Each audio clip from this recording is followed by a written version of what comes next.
So shout out to the B girls out there. You know what I mean? And that was one of the things about the 2010s that, you know, it gave an opportunity because of the categories, not to separate, just to highlight. Because the funny thing is, still in crew battles, it's still open.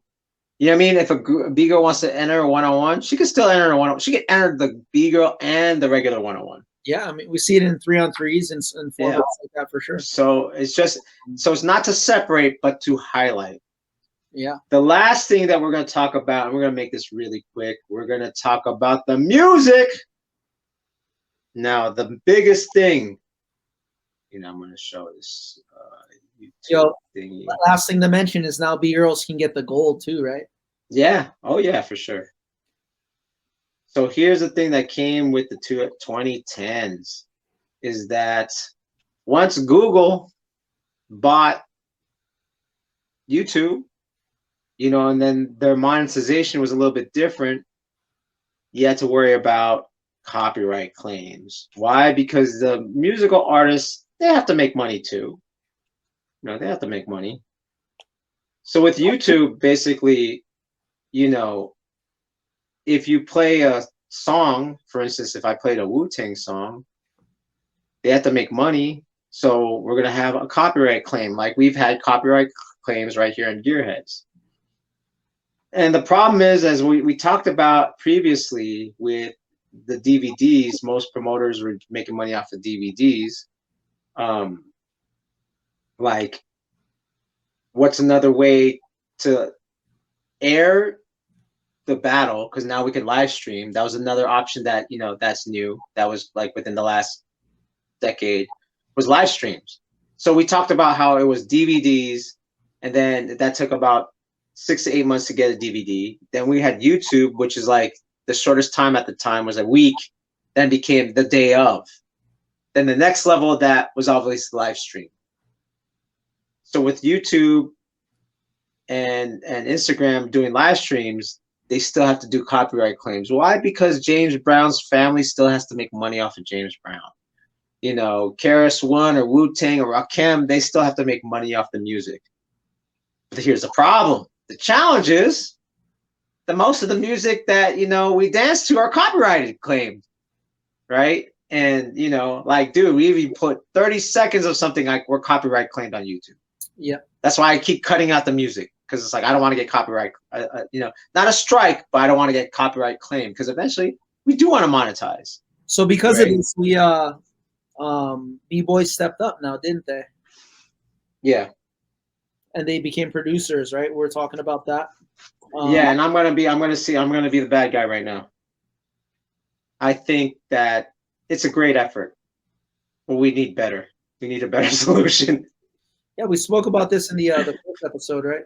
Yeah, yeah. The solution is using live bands, right? Not necessarily. Like, okay, so here's a valiant effort by Fusic from Florida. Yeah. Valiant effort from them. Yeah, shout out to Outbreak, yeah, and Max bringing them out. Yeah. That was one valiant effort. My thing is, and this is some old guy rant shit. Here we go. I'm gonna be the bad guy right now.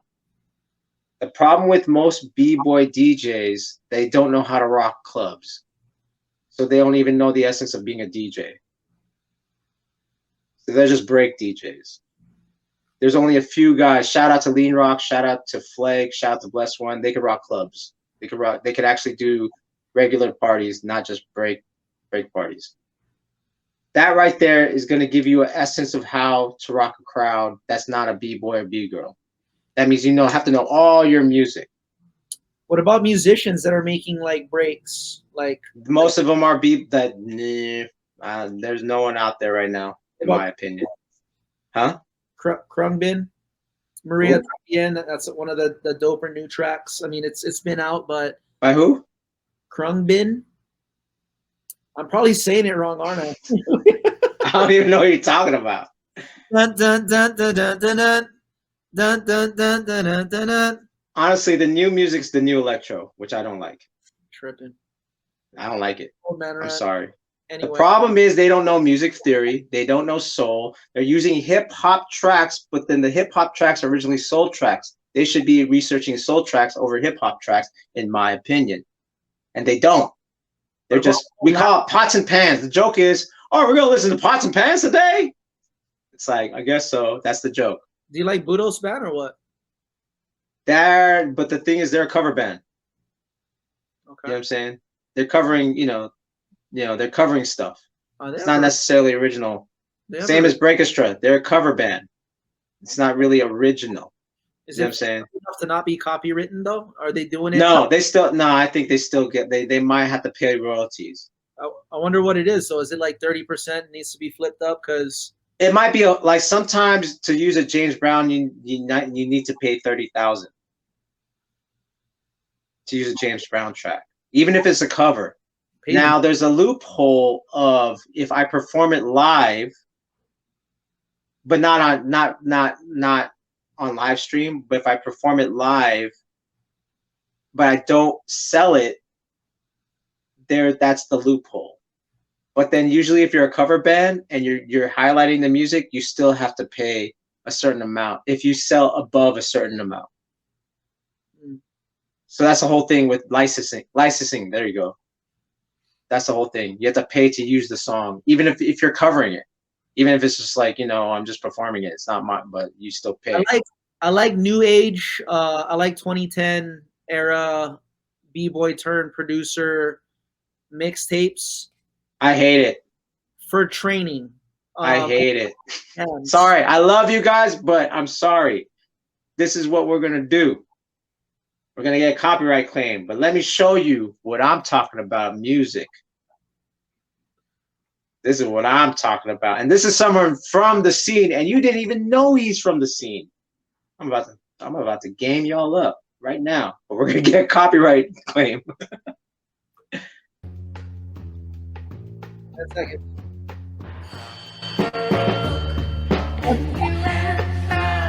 So this is the Delphonics.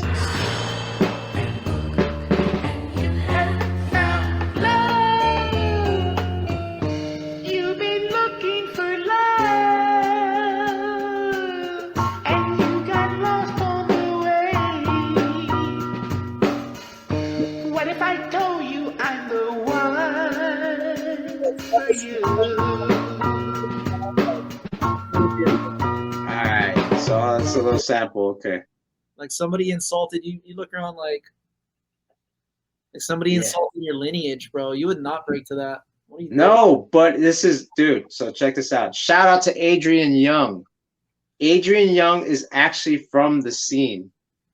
He's not a b-boy. He's a freestyle dancer. But this guy made the soundtrack to Black Dynamite. And he made the soundtrack for Netflix's Marvel show, Luke Cage. Was that a good one? Oh, well, the show's good, but the music's dope. Okay. So it's not the fact that you could break to this. But if I take 2 copies of a record and go back and forth and loop it, like that's what the theory is, I bet you I could find something and then we could battle to it. The thing is, he has the Delphonics. That's a classic soul group from the 60s and 70s, and he actually worked with them.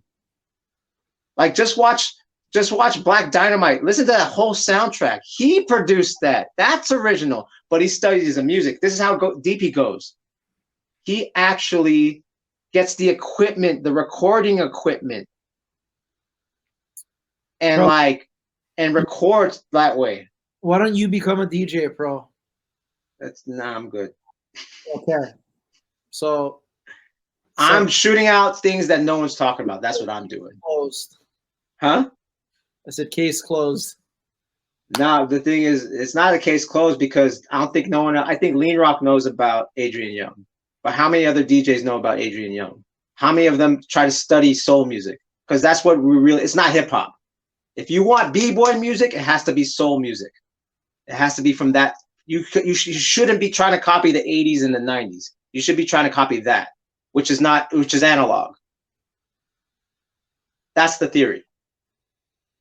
And the thing is, no one's doing, we gotta just do what everyone's. They don't understand like the the approach is make the music with a live band. Study Marvin Gaye. Study Motown. Motown is the one. Like, if you want, like, dude, we can listen to Mayer Hawthorne's one song. That's original. Mayer Hawthorne. Let's get to these battles as well, right? I'm just saying, man. It's just like, if you're talking about like, if we're talking about like just keeping it pure and keeping the essence, because it's going far from that. Part of the reason of the soulless B-boy and B-girl is because the music's soulless. Mm-hmm. It's pots and pans. They don't understand music theory. They're just like, okay, this is a dope sample from like, you know, from freaking Outkast, and I'm gonna loop this and put like Apache on the background. The Apache drum break. PROFOWON soul music is like peas and carrots. Where's that from? Oh my god. Go ahead, break it down. You know, it's Forrest Gump, dude. Come on. Oh man. Okay. You gotta get off that 36 chamber, Shaolin chamber, like 70s kung fu movies. You probably been watching every week, huh? No, man, I studied a lot about music. That's why. I studied a lot about music. I could trace jazz to like, that's why when we had Grover on, that's why I wanted to talk to him, because I could trace jazz to from ragtime, that became jazz, that became soul, that became funk, that became Afro funk, that became hip disco. The disco is the 4/4 Philly style funk. Did you know that? You lost me at Afro funk. Fixated, like, didn't it all come from Afro? You know, was it all Afro drum like syncopated? Yeah, but there's a certain funk that Philly had, which was the 4/4 was this, and that became disco. But that was from Philly. You know, so one of our posts, we're gonna do soul PROFOWON's pick top 5 picks of soul artists and music. Oh, don't get me started with that. Eddie Kendricks, David Ruffin, Delphonics, Stylistics. You still didn't do Isley Brothers, man. Let's go. You still didn't do a post on your 5 top. Oh, I haven't. Hip hop artists. Or true. You're right, man. You're right. Then we're gonna go jazz. We're gonna talk about Ramsey Lewis. We're gonna talk about Dave Brubeck. We're gonna talk about, you know what I mean? We go deep, bro. We go deep. For all you Gen Zs, just watching TikTok, motherfuckers. Bro's getting hype right now. Oh yeah. Do your research, kids. You're wondering why you're not winning these battles. Speaking of battles, are we watching one, or is this it? Yeah, man. Let's watch this battle. Yo, this is Shadow Rock and PROFOWON. And this is Jasoul. And you're watching the Gearhdz Breakcast. Please like, subscribe, hit the bell at the top for notifications, and follow us on Instagram at Gearhdz Breakcast. Peace, y'all. Peace.